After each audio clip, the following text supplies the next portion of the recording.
మాయా ఒక చీకటి గదిలో కుంకుమతో వేసిన ముగ్గులో కూర్చొని మంత్రాలు చదువుతున్నది.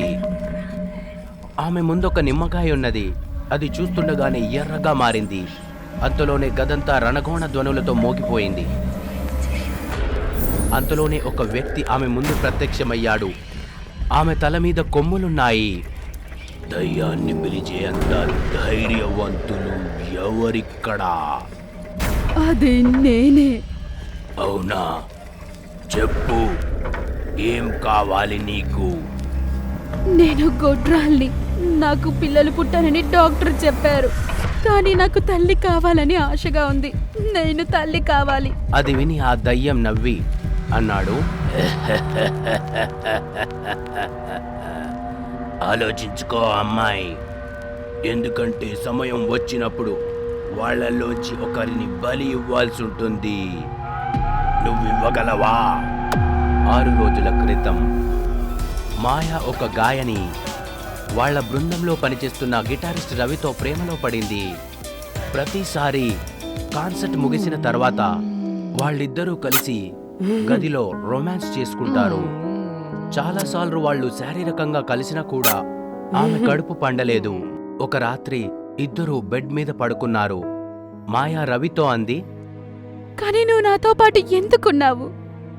నీకు తెలుసు కదా నాకు పిల్లలు పుట్టారని.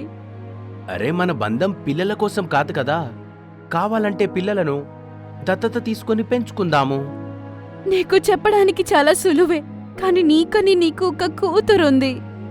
కాజల్ నా మొదటి భార్యకు పుట్టిన అమ్మాయి. తను నిన్ను కన్న తల్లిలా చూస్తుంది, స్నేహితురాలు కూడా. కానీ మాయాకు తల్లి అవ్వడం అనేది చాలా ముఖ్యం. అందుకే రవి మాటలు కొట్టిపడేసి బట్టలు ధరించి బయటకు వెళ్ళిపోయింది. ఒక్కతే మధ్యరాత్రి రోడ్డు అంచున నడుచుకుంటూ వెళ్తుంది. ఈ సమయంలో కనీసం టాక్సీ కూడా దొరకదు. కానీ మాయాకు తెలియని విషయం ఏంటంటే ఆమె కోసం ఒకరు ఎదురు చూస్తున్నారు. ఒక అజ్ఞాత వ్యక్తి నల్లటి కోట్ ధరించాడు. అతను ఆమె వెంటనే నడుస్తున్నాడు. కొంత దూరం వెళ్ళాక అతను మాయతో అన్నాడు, ఏంటి, నువ్వు తల్లి కావడానికి సిద్ధంగా ఉన్నావా? అది విని మాయ భయపడిపోయింది. కంగారు పడుతూ అతన్ని అడిగింది, కానీ నీకెలా తెలుసు?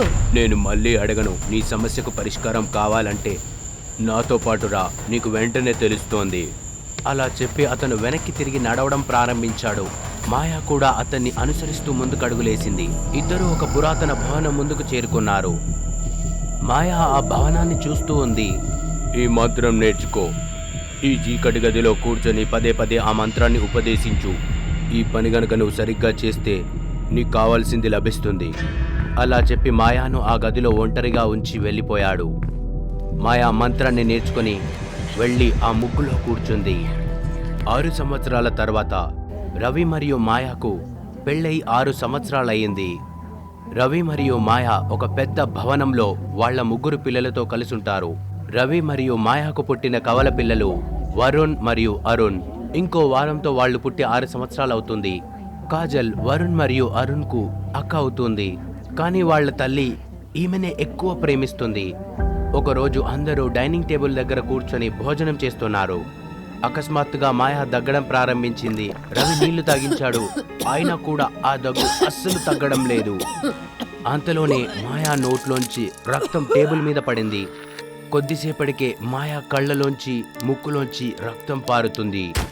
అలా చూస్తుండగానే కుర్చీలోంచి కింద పడిపోయి చనిపోయింది. కాజల్ తల్లి మణికట్టును పరిశీలించి బోరున ఏడ్చేసింది. ఎందుకంటే ఆమె తల్లి ఆమెను శాశ్వతంగా వదిలేసి వెళ్ళిపోయింది. మాయాకు అందరూ కలిసి అంత్యక్రియలు నిర్వహించారు. శ్మశాన వాటికలో ఇంకో 2 ఉన్నారు. వాళ్ళిద్దరూ నల్లటి కోటు ధరించారు. శ్మశాన వాటిక నుంచి వచ్చాక 2 పిల్లలు వాళ్ల గదిలో పడుకున్నారు. వాళ్ళిద్దరూ గాఢ నిద్రలో ఉన్నారు. అంతలోనే వాళ్ల తల్లి మాయా వాళ్ల దగ్గరకు పాక్కుంటూ వస్తుంది. ఆమె కళ్ళల్లోంచి రక్తం పారుతూనే ఉన్నది. కానీ ఇదంతా అరుణ్ చూసి అర్థం చేసుకునేంతలోపే ఆమె లేచి అరుణ్ మీద కూర్చొని అతని మెడ గట్టిగా పట్టింది. తన సొంత కొడుకు మెడ మాంసం తీసుకొని తినడం మొదలుపెట్టింది. కాపాడండి, కాపాడండి, అమ్మా నేను నీ కొడుకును, అరుణ్ అమ్మా, కాపాడండి. కాజల్ ఆ శబ్దం విని వెంటనే అతని దగ్గరకొచ్చింది. అతన్ని నిద్ర లేపుతూ అన్నది, అరుణ్ అరుణ్ ఏమైంది? భయంతో అతను కాజల్ని గట్టిగా పట్టుకొని ఒకే మాట పదే పదే అంటున్నాడు, అమ్మ నన్ను చంపబోయింది, అమ్మ నన్ను చంపబోయింది. అతను అలా చెప్తుండగానే అకస్మాత్తుగా కాజల్కు ఆమె వెనకాల ఎవరో ఉన్నట్టు తోచింది. ఆమె వెనక్కి తిరిగి చూసి ఒక్కసారిగా తలక్రిందులైనట్టు తోచింది ఆమెకు. ఆమె ముందు ఒక నల్లటి దుస్తుల్లో వ్యక్తి వచ్చాడు. తల మీద కొమ్ములున్నాయి. అతన్ని చూసి కాజల్ గట్టిగా అరిచింది. అక్క తమ్ముళ్ళు ముగ్గురు భయపడిపోతున్నారు. కాజల్ వాళ్ళ తమ్ముళ్ళిద్దరి భయం చూసి తట్టుకోలేకపోయింది. అందుకే వెంటనే ఆ సంఘటన గురించి తెలుసుకోవాలనుకుంది. వెంటనే ఫోన్ ఓపెన్ చేసి దయ్యాలు, భూతాలు, ఆత్మలు, చనిపోయిన వాళ్ల గురించి నెట్లో చెక్ చేసింది. ఆమెకు ఒక ఆర్టికల్ కనిపించేసరికి ఓపెన్ చేసింది. ఆర్టికల్లో చూసి కాజల్ ఆ సంఘటనలోని బాధితుడి ఫోన్ నంబర్ తీసుకొని కాల్ చేసింది. అతనితో మాట్లాడిన తర్వాత ఆమెకు ఒకతని గురించి వివరించాడు. అఘోరినంద ఇక్కడ బనారస్ లో ఉంటారా? మణికర్ణిక ఘాట్లో. మీకు చాలా చాలా ధన్యవాదాలు. తదుపరి సమయం వృధా చేయకుండా వెంటనే కాజల్ ట్రైన్లో కాశీలో ఉన్న మణికర్ణిక ఘాట్కు చేరుకుంది. అక్కడున్న వాళ్ళని అడిగింది. ఎవరు అఘోర నందా గురించి చెప్పట్లేదు. అంతలోనే విచిత్ర రూపంలో పెద్ద గడ్డమున్న వ్యక్తి నుదుటిపై శరీరమంతా నామాలు పెట్టుకొనున్నాడు. వెనకాల నుంచి వచ్చి కాజల్ను అడిగాడు, ఏం కావాలి బాలిక? నా కోసం ఎందుకు వెతుకుతున్నావు? బాబా, అఘోరినంద మీరా? అవును, నేనే. చెప్పు, ఏం కావాలి నా నుంచి? కాజల్ జరిగిందంతా వివరించి అతనితో చెప్పింది. ఆమె చెప్పిందంతా విన్న తర్వాత కాసేపు మౌనంగా ఉన్నాడతను. కొద్దిసేపు ఆలోచించి అన్నాడు, మీ సమస్యలన్నీ మీ తల్లి చనిపోయిన తర్వాత మొదలయ్యాయన్న మాట. నేను మీ తల్లిని గురించి పూర్తిగా తెలుసుకోవాలి. అప్పుడే అన్నింటికి సమాధానం దొరుకుతుంది. ఇద్దరూ కలిసి గంగానది దగ్గరలో ఉన్న అడవుల్లోకి చేరుకున్నారు. ఆ అడవిలో రకరకాల శబ్దాలు వినిపిస్తున్నాయి. అడవిలో ఒక పెద్ద మర్రి చెట్టు కింద కూర్చొని అఘోరాలు జపం చేస్తున్నారు. అఘోరాలందరూ హర్ హర్ మహాదేవ్ అనుకుంటూ ఆ నిప్పులో ఏదో వేస్తున్నారు. అంతలోనే భగ్గుమంటుందా నిప్పు. అఘోరానంద కాజల్ను తీక్షణంగా చూసిన తర్వాత ఒక దగ్గర కూర్చొని హోమాన్ని ప్రారంభించాడు. నాకు మీ అమ్మ యొక్క ఏదైనా వస్తువు కావాలి. అది ఆమె చనిపోయే ముందే తాకి ఉండాలి.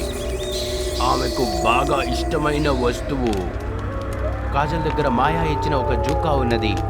రవి మొదటిసారి కలిసినప్పుడు మాయాకు గిఫ్ట్గా ఇచ్చాడు. కాజల్ అతను చెప్పిన వెంటనే జూకాలు తీసి అతని చేతిలో పెట్టింది. అఘోరా వెంటనే దాన్ని నిప్పుల్లో వేసి కాజల్ను కళ్ళు మూసుకోమని చెప్పాడు.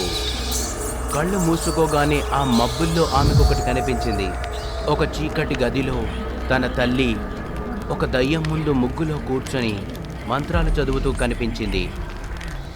ఆలోచించు బాలిక, సమయం వచ్చినప్పుడు ఈ దయ్యానికి ఒకరిని బలి ఇవ్వవలసి ఉంటుంది. దాన్ని నువ్వు ఎట్టి పరిస్థితిలో ఆపలేవు. నేనేం చెయ్యాలి? నీకు బిడ్డ కావాలి కదా? ఒక్కరు కాదు, ఇద్దరు లభిస్తారు. కానీ సమయం వచ్చినప్పుడు వాళ్ళల్లో ఒక బాలుణ్ణి బలి ఇవ్వవలసి ఉంటుంది. నువ్వు ఎక్కువగా ప్రేమించే బిడ్డను. ఎందుకంటే అతను బాలుడు కాదు, దయ్యం యొక్క బీజమవుతుంది. ఏంటి, ఈ బలి ఇవ్వడం నీకు సమ్మతమేనా? నేను అన్నిటికీ ఒప్పుకుంటాను. చెప్పండి, నేనేం చెయ్యాలి? ఆ దయ్యం చెప్పిన తర్వాత ఏం ఆలోచించకుండా సరే అన్నది. అది విని ఆ దయ్యం, అదే సైతాన్, పగలబడి అన్నాడు, నువ్వు 6 రోజులు 6 గుర్తు తెలియని వ్యక్తులతో 6 రాత్రులు శారీరకంగా గడపాలి. సమయం ఆసన్నమైనప్పుడు నువ్వు ఆ సైతాన్ బీజము ఇవ్వవలసి ఉంటుంది. ఆ సైతాన్ చెప్పినట్టే మాయా చేసింది. ప్రతిరోజు రాత్రి అలా 6 రాత్రులు ఒక్కొక్కరితో శారీరకంగా కలిసింది. 6 సంవత్సరాల తర్వాత అదే నల్లకోటు వేసుకున్న 6 ఆ రోజు మాయాతో రోడ్డు మీద మాట్లాడిన వారు మళ్ళీ అదే పురాతన భవనంలోకి ఆమెను పిలిచారు. వాళ్ళ ఆమెను బలి ఇవ్వడం గురించి విషయం గుర్తు చేశారు. సైతాన్కు బలి ఇవ్వాల్సిన సమయం రానే వచ్చింది. మాకందరికీ తెలుసు నువ్వు చిన్న కొడుకును బాగా ప్రేమిస్తావని. నీ చిన్న కొడుకు అరుణ్ కొన్ని రోజుల్లోనే 6 సంవత్సరాలు నిండుతాయి. రాత్రి 11 గంటలకు సైతాన్కు బలి ఇవ్వాల్సి ఉంటుంది. లేదంటే మాయా అప్పుడు మాటిచ్చినా కూడా. కానీ ఇప్పుడు ఒక తల్లి తన సొంత పిల్లలను బలి ఎలా ఇవ్వగలుగుతుంది? ఆమె గట్టిగా అరుస్తూ అక్కడి నుంచి పరిగెత్తింది. ఎట్టి పరిస్థితుల్లో తన బాబును బలి ఇవ్వొద్దనుకుంది. ఇదంతా చూసిన తర్వాత కాజల్ మరియు అఘోరా కళ్ళు తెరిచారు. తను ఆ దయ్యం యొక్క మాటలు వినలేదని తన ప్రాణాల్ని తీసేసిందా? వాళ్ళు మాయానొక్కదాన్నే వేటాడుతున్నారనుకుంటున్నావేమో. తర్వాత అరుణ్ను వేటాడుతారు. ఆ పని వెంటనే చేస్తారు. మీ తమ్ముడికి 6 సంవత్సరాలు ఎప్పుడు నిండుతాయి? ఏమంటున్నారు? అంటే ఎల్లుండి కల్లా అరుణ్ ప్రాణాలు పూర్తిగా చిక్కుల్లో పడతాయి. ఆ సైతాన్ని భయాన్ని అదునుగా తీసుకొని నిన్ను వశపరుచుకునే ప్రయత్నం తప్పకుండా చేస్తాడు. అప్పుడు అతని పని సులభతరం అవుతుంది. నువ్వు అతనితో ఉదయం వరకు పోరాడాలి. నువ్వు ఉదయం వరకు అరుణ్ని గనక రక్షించగలిగితే అతనికి కావాలన్నా ఎప్పటికీ తిరిగి రాడు. అంతేకాదు నీ కుటుంబం శాశ్వతంగా సురక్షితంగా ఉంటుంది. అంత శక్తిశాలి అయిన దయ్యాలతో ఎలా పోరాడేది మనుషులు? మనం వాళ్ళని తాకని కూడా తాకలేము. కాజల్ మాట విన్న తర్వాత అఘోరా ఆమెకు ఒక మూటనిచ్చాడు. ఇది తీసుకో. ఇది మీ కుటుంబానికి రక్షణనిస్తోంది. దీన్ని మీ నుదుటి పైన రాసుకుంటే ఆ దయ్యము కనీసం మీ వెంట్రుక కూడా తాకలేదు. ఒకవేళ అలా చేసిన కూడా ఆ సైతాన్ మీ కుటుంబాన్ని ఆవహించినట్లయితే అప్పుడు నీకు ఇది అవసరం అవుతోంది. అలా అంటూ కాజల్ చేతిలోకి ఒక తెల్లటి కత్తినిచ్చాడు. వెంటనే ఆ మూటను ఆ కత్తిని తీసుకొని తర్వాత వెళ్లే ట్రైన్కి ఎక్కింది. రాత్రి 11:30కు రవి కేక్ తీసుకురావడానికి వెళ్ళాడు. ఇంట్లో కాజల్ వాళ్ళిద్దరి తమ్ముళ్లకు నుదుటిపై విభూతి రాసింది. వాళ్లకు వివరించి ఈ విభూతి కడగొద్దని చెప్పింది. అరుణ్ బిక్కుబిక్కుమని భయపడుతూ కూర్చున్నాడు. ఎందుకంటే అతనికి రాత్రి నుంచి అదే కళ వస్తుంది. అదే వాళ్ళ తల్లి అతని మీద కూర్చొని మెడ గట్టిగా అదుపుతున్నట్టు అనిపిస్తుంది. అంతలోనే కాలింగ్ బెల్ మోగింది. రవి కేక్ తీసుకొని లోపలికి వచ్చాడు. కాజల్ తన తండ్రి రాగానే అన్నది. అది విన్న రవి ఆ విషయాన్ని లైట్ తీసుకుంటాడు. కొద్దిసేపట్లో సరిగ్గా 12 అవుతుందనగా కాజల్ కేక్ మీద క్రొవ్వొత్తులు వెలిగించింది. ఆ ఇద్దరు కలిసి క్యాండిల్లు ఆర్పేలోపే ఇంట్లో పవర్ పోయి అంతా చీకటయింది. దాంతో రవి కోపంతో అన్నాడు, అరే యార్, లైట్ ఇప్పుడే పోవాలా? మీరిక్కడే ఉండండి, నేను జనరేటర్ ఆన్ చేసి వస్తాను. నాన్న, మీరు బయటికి వెళ్ళకండి. మీ ప్రాణాలకే అది ప్రమాదం నాన్న. అలా అంటూ కాజల్ తండ్రి చేయి పట్టుకుంది. కానీ ఆమె చేతిలోంచి దులిపించుకున్నాడు. అతను చెయ్యి దులిపించుకోగానే వెంటనే సైతాన్ తన 2 కాళ్ళు పట్టుకొని బలంగా లాగింది. పక్కనే ఉన్న గదిలోకి లాగింది. రవి కాపాడమని గట్టిగా వేడుకుంటున్నాడు. కాజల్ అతనికి సహాయం చేద్దామని ముందుకు అడుగు వేయగానే ఆ గది తలుపులు మూసుకున్నాయి. కాజల్ తన శక్తంగా ఉపయోగించి తలుపులు బాదుతున్నా ఎటువంటి ఉపయోగం లేకపోయింది. 3 గంటల సమయం వరకు రవి అరుపులు వినిపిస్తూనే ఉన్నాయి. రవి చాలా గట్టిగా అరుస్తున్నాడు బాధతో. తలుపు దగ్గర నుంచి రవి రక్తం పారుతుంది. కొద్దిసేపటికి రవి అరుపులు ఆగిపోయాయి. అకస్మాత్తుగా తలుపులు తెరుచుకున్నాయి. రవి బయటకు రానే వచ్చాడు. కానీ అతని రూపం వింతగా మారింది. అతని కళ్ళు ఎర్రగా ఉన్నాయి. అతని 2 పళ్ళు బయటకు వచ్చాయి. అతను సైతాన్ గొంతుతో గట్టిగా అన్నాడు, నువ్వేమనుకున్నావు? తంత్ర విద్యలతో నాతో పాటు యుద్ధం చేయాలనుకున్నావా? ఇదంతా నాకు తెలియదనుకున్నావా? సైతాన్ వచ్చాను, నా బీజాన్ని తీసుకొని వెళ్తాను. కాజల్ మరియు పిల్లలు అతను వాళ్ళ దగ్గరకు వస్తుండడం చూసి వాళ్ళు భయపడిపోతున్నారు. కాజల్ ధైర్యం తెచ్చుకొని తమ్ముళ్ళిద్దరి చేయి పట్టుకొని అక్కడి నుంచి పారిపోయే ప్రయత్నం చేసింది. వాళ్ళు పరిగెత్తుతూ తలుపులు చేరుకునేంత లోపే అతను కాజల్ జుట్టు పట్టుకొని బలంగా గోడకు విసిరికొట్టాడు. ఆమె తలలోంచి రక్తం పారుతుంది. అయినా కూడా ఆమెకు ధైర్యం చావలేదు. వెంటనే తన కుడి చేతిలోకి తెల్లటి కత్తి తీసుకుంది. అఘోరా ఇచ్చింది. ఇటువైపు ఆ సైతాన్ అరుణ్ మెడను పట్టుకొని గదిలోకి లేపాడు. అరుణ్ మెడను గట్టిగా ఊపిరాడకుండా అదుపుతున్నాడు. కాజల్ వెనక నుంచి వచ్చి తండ్రి వీపు మీద బలంగా కత్తి దింపింది. దాంతో రవిలో ఉన్న సైతాన్ గట్టిగా అరుస్తూ ఉన్నాడు. ఈ గొడవలో ఎప్పుడు ఉదయం అయ్యిందో ఎవ్వరికీ తెలియలేదు. సూర్యుని మొదటి కిరణాలు ఆ సైతాన్ మీద పడగానే అతను గిలగిలా కొట్టుకుంటూ అలా చూస్తుండగానే రవిలోంచి నల్లటి పొగ బయటకు వచ్చి గాలిలో కలిసిపోయింది. కాజల్ తండ్రి దగ్గరకు పోయి కూర్చుంది. అతని కళ్ళు ఎప్పటిలాగానే మారాయి. అతను అక్కడే తల వాల్చి ఉన్నాడు. అరుణ్ ఇప్పుడు శాంతంగా ఉన్నాడు. కాజల్ దగ్గరికి వచ్చి ఆమెను అడిగాడు, అక్క, ఇప్పుడు నన్నెవరు చంపరు కదా? కాజల్ అతన్ని కౌగిట్లోకి తీసుకుంది. అరుణ్, అరుణ్, నువ్వు చాలా మంచి బాబువిరా నాన్న. నిన్ను ఎవరు కొడతారు? పిల్లలు, జరిగిందంతా మర్చిపోండి. పదండి, కేక్ కట్ చేద్దాం. వరుణ్, లోపల నుంచి ఒక ప్లేట్ తెస్తావా? తర్వాత కేక్ కట్ చేద్దాము. వరుణ్ ప్లేట్ కోసం కిచెన్లోకి వెళ్ళాడు.